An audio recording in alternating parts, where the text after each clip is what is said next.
বন্ধুরা, শুভ নীল ষষ্ঠী। এই যে এখানে বাতি জ্বালিয়েছি সবে। আর এই যে বাবাকে, ঘরের বাবাকে আমি পুজো করি। নীল ষষ্ঠীটা আমি ঘরেই করি, কিন্তু এবারে মন চাইছে একটু যাই। আর এই যে মা বসে আছেন, গুরুদেব।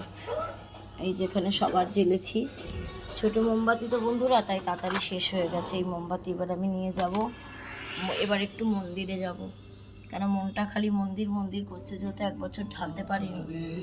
নীল ষষ্ঠীটা আমি ঘরেই করি, এটা তো ঘরের সন্তানের জন্য, তো ওখানে করাই যেতে পারে।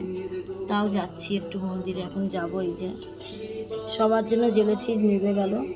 পুজো করছিলাম তো একাই ভিডিও করি। চলো কমেন্ট করে জানিও কে কে আমার মতো নীল ষষ্ঠী ঘরে করেছো। সবাই তো মন্দিরেই যায়, আমি একটু ঘরেই পুজো করেছি। তো আমরা মারা তো সবার জন্যই কামনা করি, সবার সন্তান যেন ভালো থাকে। চলো এইটুকুনি আশীর্বাদ করো যেন সকলের সন্তান ভালো থাকে বাবা, আর কিছু চাই না। চলো টাটা।